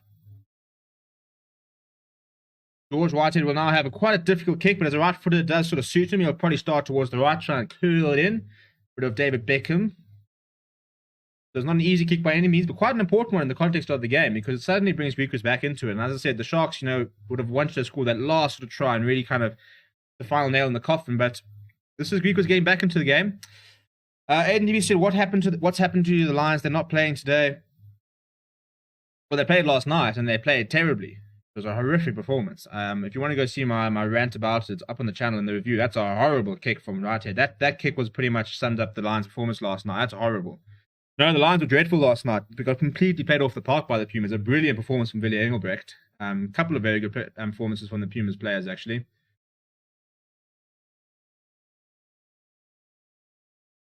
Yeah, it's a very good finish here from Edwin Cater. Still had a lot to do when he picked that ball up. So, look, if the GRIQUAS hit back and they can score again, get themselves up to 18 points, they're still quite a long way ahead. But if they score next, they're back in this game. Woods Chamberlain goes towards the right. Into the 22, it's Gideon van der Merwe underneath them. But Stefan Ungaray is the man who will find touch. We've got a replacement here for the GRIQUAS. Andrew Beerwinkel's afternoon is over, and he was replaced by Andrew Kuhn. We've also got Ewald van der Westhuizen was on the field as well. I think he was a half-time substitute.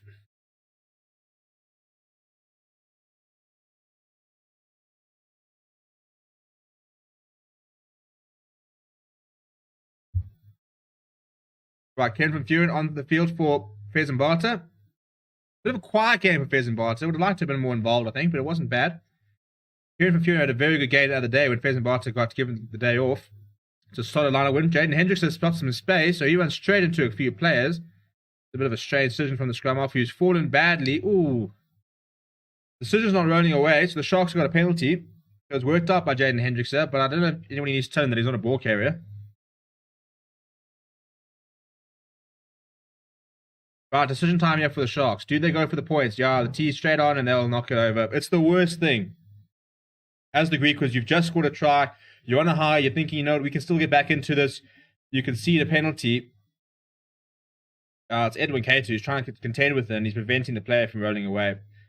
But yeah, I mean, they've just scored a try. You're thinking that we can get back into this. They can see the penalty, and the first thing the Sharks can do is knock over 3 and say, right, you've got a lot more work to do than you thought you did.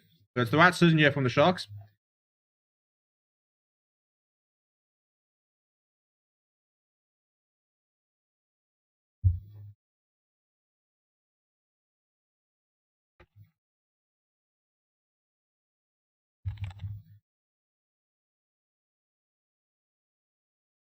And he's missed it.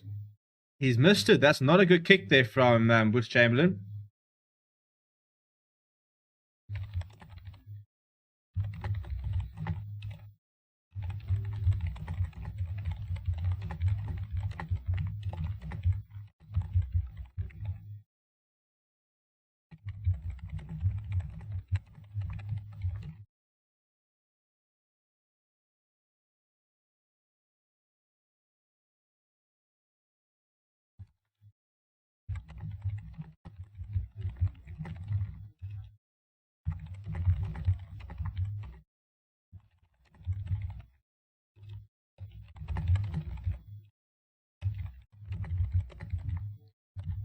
So I just sorting out a few things here.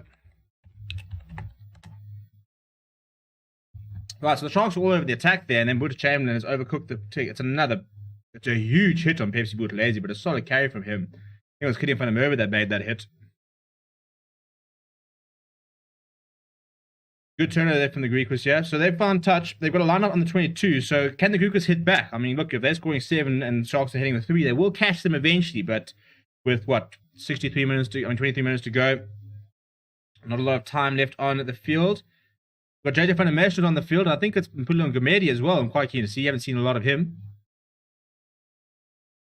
But it's a big moment here for the GRIQUAS. 58 minutes. First of all, they've won the... Ooh, they've dropped it.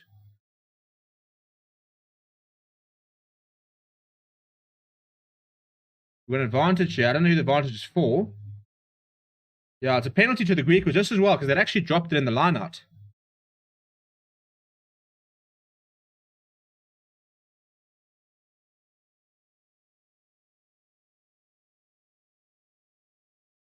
Okay, Vienna Herbst there is on the field. Trying to slow the ball down, wouldn't let go of the ball. Got a bit of a knee to the chest as a result, but Rasta is favouring with Stefan Angera.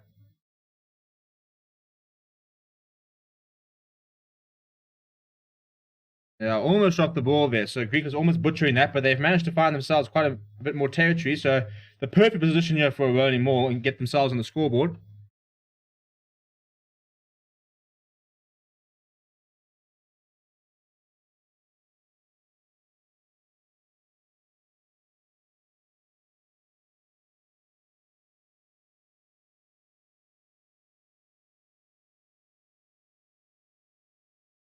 Right, well, the Maulers started, starting to get a bit of go forward. It comes off. Stefan Angera gets wrapped up by Werner Koch. He's not got a lot of support though, so he needs to get support from his players. Can they recycle that ball? It's available. The Sharks doing well, stop the rolling more there.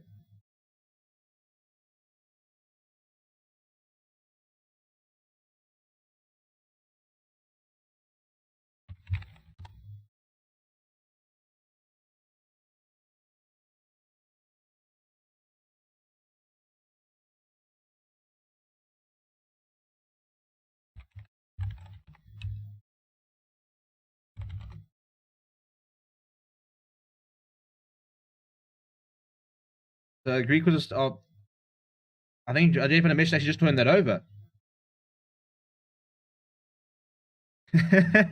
Rasta Venger's got his teacher's voice out there, having quite a few words with the Sharks. Just blatant, I suppose. The ball's, you know, over there, and JJ van der Merwe has just got him put his hands on it. So Kruger's got another penalty, so they pointed to the corner. We're on Steenkamp. He wants another line out, but just struggling to find some go forward ball here. No, tap and go. Virgil's the one that's taken it up. Just come off the bench here. Oh, it's a big... Oh, and they've turned it over. Turn it over. Monty Liebach hacks it ahead. He hacks into touch, and that's poor from the GRIQUAS. They should have gone for the line out.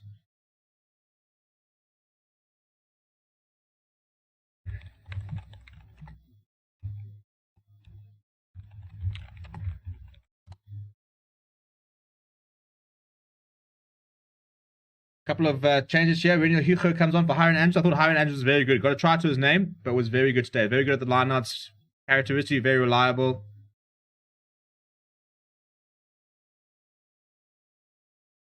And Quizimono also makes way. He is replaced by Mzamo Majola. So 2 new props on for the Sharks. Vian Herbst is also on. So new front row for the Sharks. And Janko Ace, the only player in the GRIQUAS front row who started the game.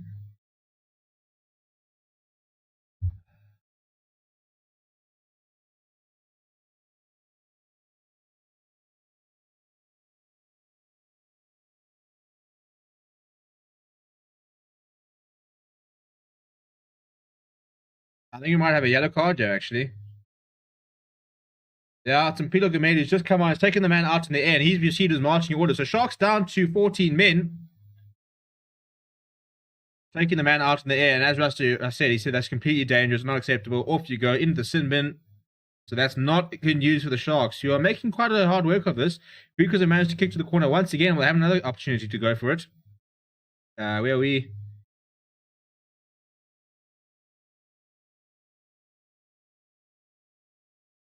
Thank you to everybody who's tuned in. As I said, this is the first of 3 games that we will be doing today, so make sure you don't go away. Subscribe to the channel and stuff like that.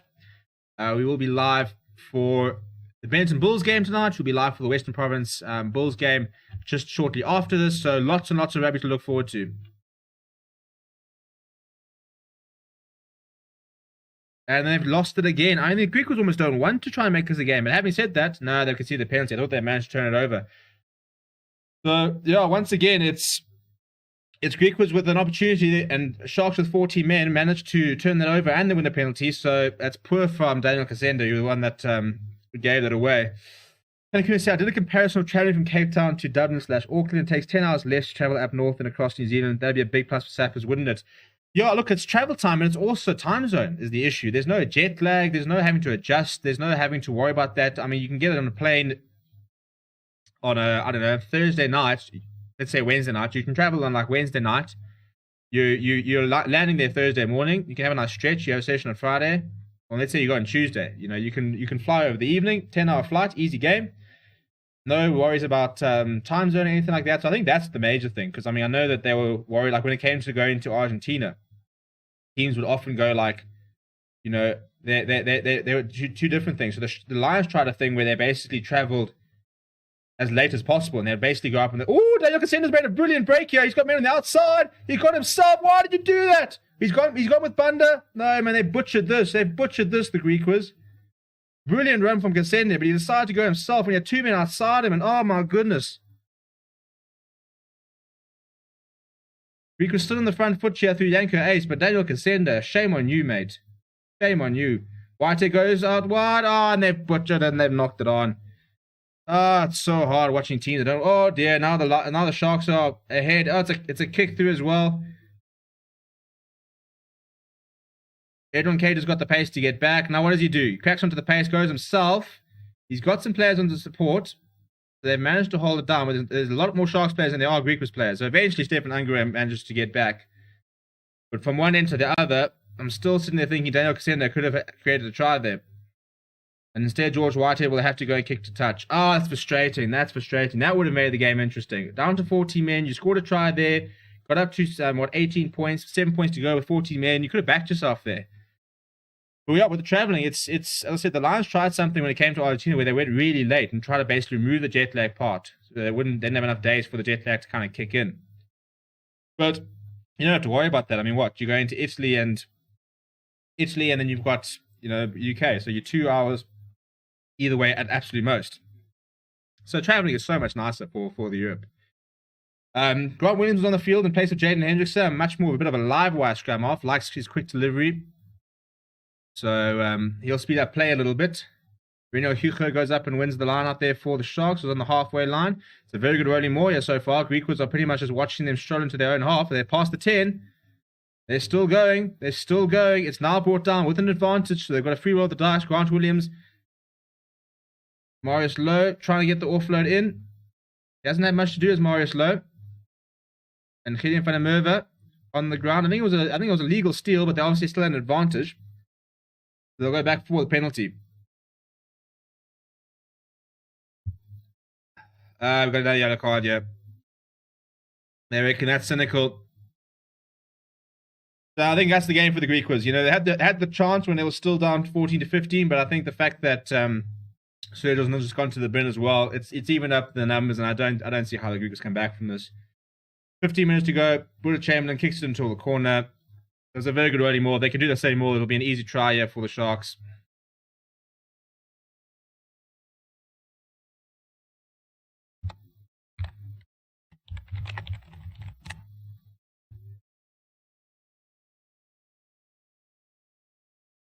So, good Varsity Cup campaign there for Andrew Sergio, but you got a yellow card here, and that's all. Yeah, this is dry. This is a try. Sharks have already made a couple of meters. GRIQUAS are now contending again, but they've lost a few players. A lot of players coming in for the Sharks. Kieran van Vuren is going to get his try. What? Kieran van Vuren, what have you done? I mean, they were literally over, and he just didn't go down. And by the time he went down, the GRIQUAS have actually managed to wrap him up and hold him up. You idiot!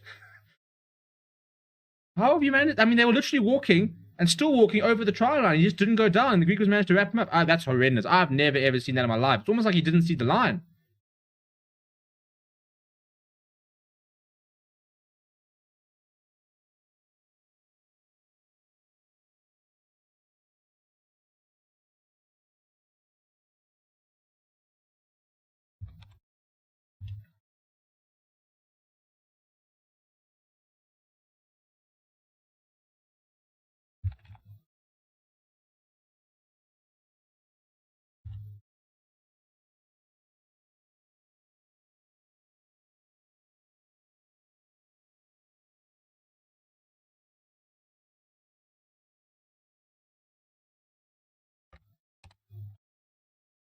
So scrum here for the Sharks. Grant Williams at the back.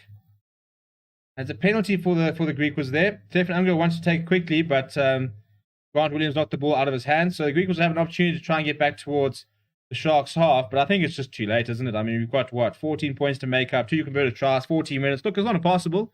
I think if they had still had that one-man advantage, I think it would be a bit more likely, but I think now it's a bit of a mission improbable, I think is probably the right word, as George Whitehead boots it up and doesn't find touch. Yeah, that's look, going for the... No, he does find touch. He does find touch.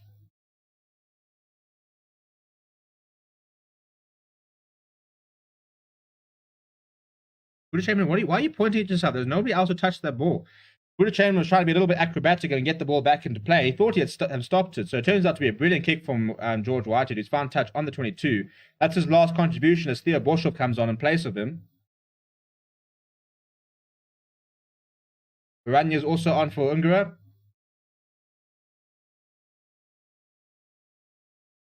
Right, well, it's really now or never for the GRIQUAS. If they want to get anything out of this game, look, the draw's still on the cards. A win is a bit unlikely, but if you can score 2 tries in the next sort of 10 minutes and then try and find a penalty, but they've got to score here to the GRIQUAS. They've still got 4 minutes. They've got 4 minutes, and then they're going to get down to a man down for a couple of minutes. So it's now or never. And that's not a great line-out win. They've still got the ball, but it's gone straight down. So Ranya will have to use it here. The captain Steenkamp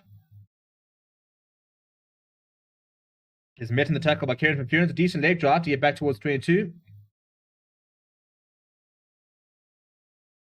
The solid carry there.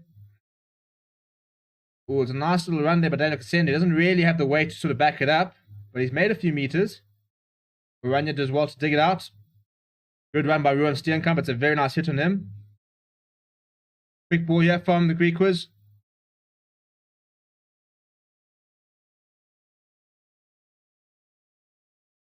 Andrew Keane now. It's another good run from them. GRIQUAS is some good continuity here.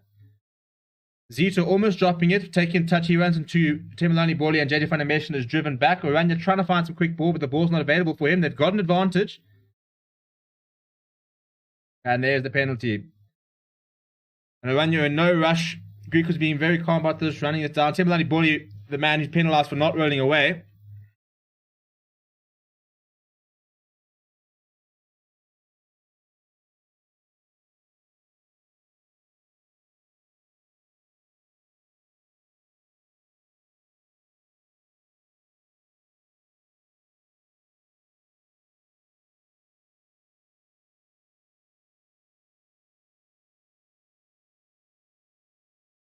Right, so another opportunity here from the Greeks. They've had their chances. They really have had their chances to score. In fact, I mean, I'd love to look at the second half possession because I reckon they've had a decent bulk of it.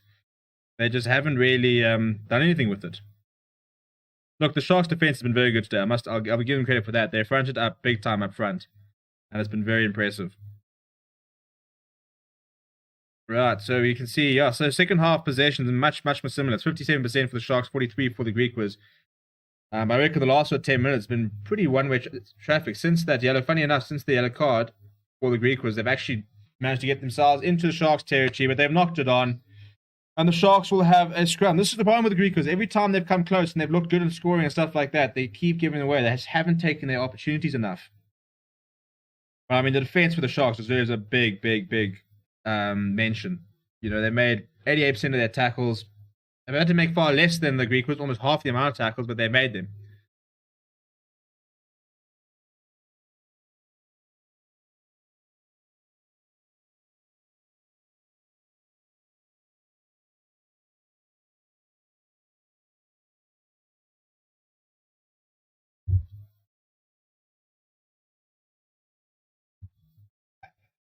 Right, so 10 minutes left in the game. And my scoreboard's a little bit wrong. Sorry, let me just correct that quickly. 10 minutes left in the game. It's a very good scrum there. And the Sharks have won a penalty. That's brilliant from them. That's a nice little get out of jail. They'll be able to kick off. That's pretty much the game. I think that is... And that's the thing. We talked about it earlier in terms of your set piece. When you're under the caution a little bit, you need a bit of relief. Vion Herbst to come off the bench. It's a massive effort from him. And Nzamo Majola. They've won a penalty at the perfect time. They've got 42 seconds before Gumede has to come back on. So they'll be able to go and kick this downfield. Buddha Chamberlain will launch this down as far as he can. Finding touch is the main thing, which he does. I think he's been quite good, Buddha Chamberlain. Hasn't had his best game, maybe. But he's been pretty solid. It's just interesting to see the different sort of rugby that they play when it's him as opposed to Currie Bosch. Currie Bosch has been given a rest. He'll probably will surely be back in the starting lineup next week. But I mean, Lionel Cornell also back at the Sharks. There's just certain positions where I feel like the Sharks need some depth and they don't bring anybody in. I think inside centre is one of them. And then there's certain positions where they just don't seem to need players and they keep bringing them in. They brought in Cameron Wright again, and yet they've still got Grant Williams and Jaden Hendrickson and Snedden Mahamba. So it's strange how some positions the Sharks just seem to love having a lot of players and others is not as much. Jaden Van der Mesch, it's a very nice offload. Marius Lowe carries it up. The Sharks on the halfway line here. Buddha Chamberlain going wide. Jamie Ward. Rosemary Liebach cuts inside. And it's not rolling away from the GRIQUAS. It's an easy penalty to give. Couldn't really do much, you know. Had one player on the other side and stuff like that to ruin Steenkamp, so he was always going to get penalised there, unfortunately. And here we go. Sharks going for the bonus point. They need one more try in the next 9 minutes to get a bonus point. Buddha Chamberlain finds touch just inside the 22, and they'll have 8 minutes to just try and get over that line and get all 5 points. A good tackle by Ruan Steenkamp, but then gets completely wrapped up. He's got another player who's trying to contend for the ball, and he can't roll away.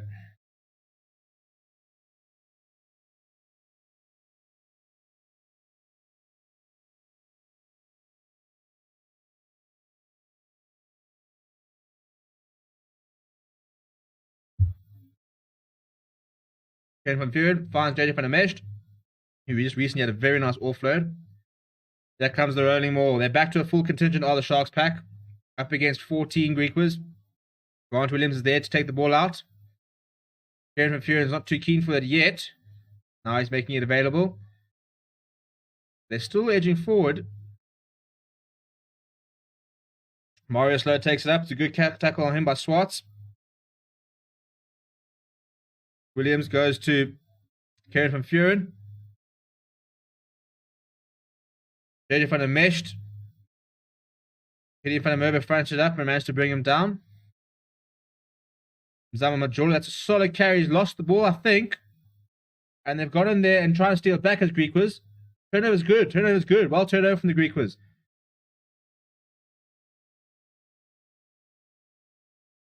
GRIQUAS not quite sure what to do.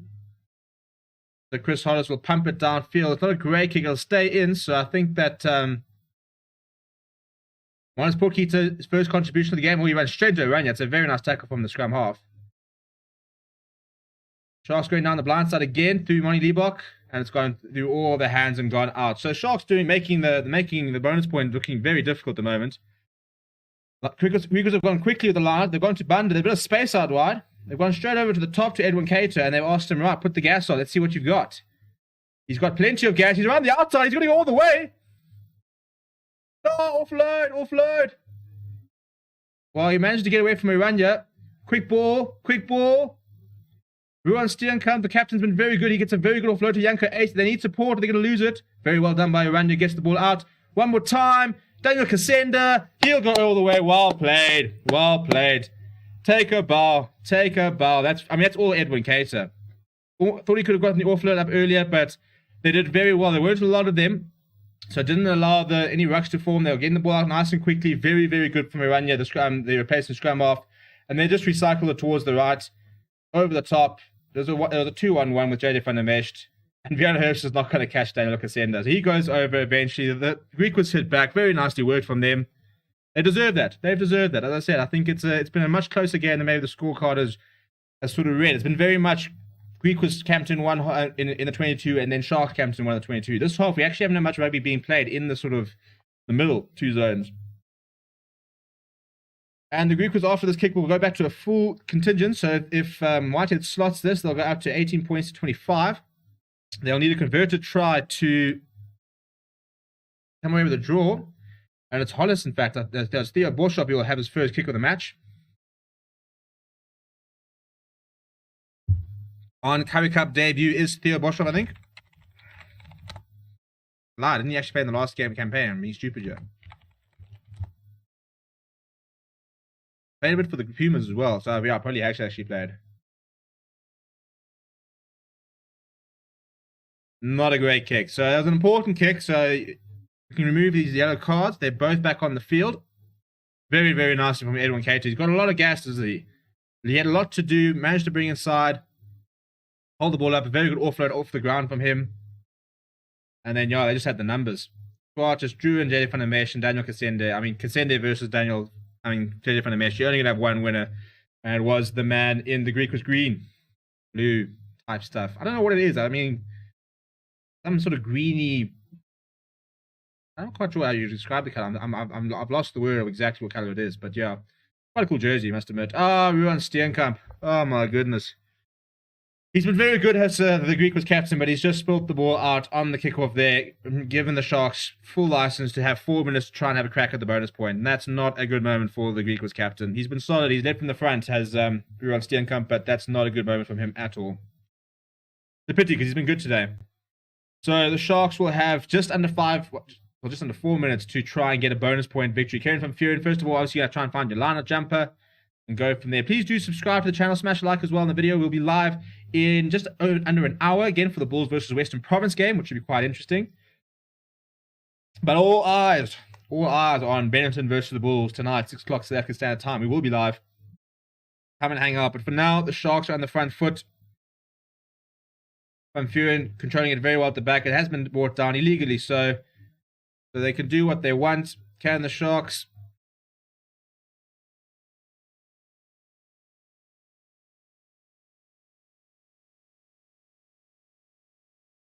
Oh, it's a nice shrug off there by Mpilo Kamide. Man with the yellow card. Grant Williams goes towards the blind side. Oh, it's a very good run there from Maurice Lowe. He's eventually brought down. Holding there from the GRIQUAS, so they'll go back for the early advantage.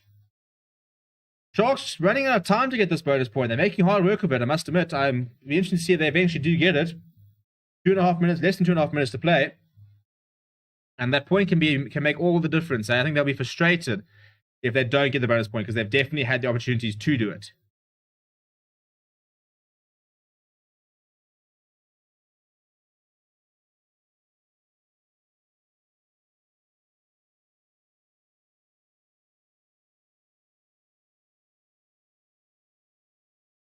Less than 2 minutes to play for the Sharks. Will they get a bonus point? What do you guys reckon? Jump in the comments. Let me know if you think they'll manage to find a bonus point. What do you think of the game itself? And of the Currie Cup, we had a very good game last night. The Pumas decimating the Lions. So good to see a bit of an upset there. And this game threatened to go a similar way. The GRIQUAS were very good in the first half, but the Sharks in the early second half put them to bed, and they've just done very well to kind of hold the GRIQUAS at bay. And have they gotten over? And there it is. Bonus point try for the Sharks. Job done. They got up to 30 points. I'm pretty sure it's Kieran from Furin. Yep, he's got another try. He's been solid since he's come on. Very good at the line-out time, hitting his man every single time. And with just less than 2 minutes to go, the Sharks have got their bonus point. Buddha Chamberlain will now have time to kick for the extra 2 points, but it's job done as far as the Sharks are concerned. It's never an easy thing to go up to Kimberley and get all 5 points. It's a difficult place to play rugby. And but they've done it, and they've got the job done. So they'll be happy with that.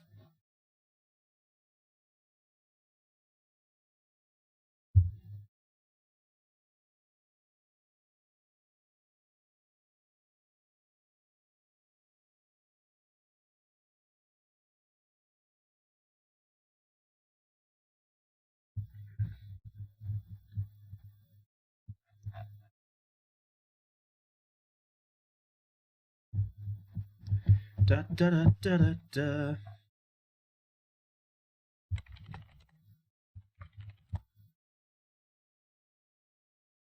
Oh, Buddha Chamberlain is letting all the time in the world run down on the clock here.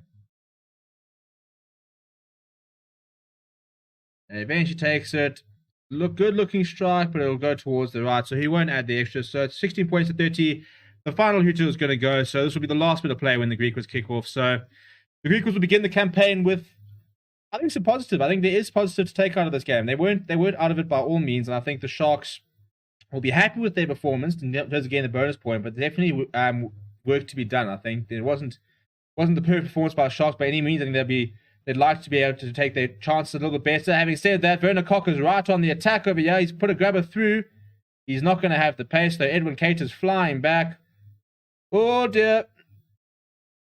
Well, Swart has managed to jump on him, and the Sharks are all over him, and they've conceded a penalty.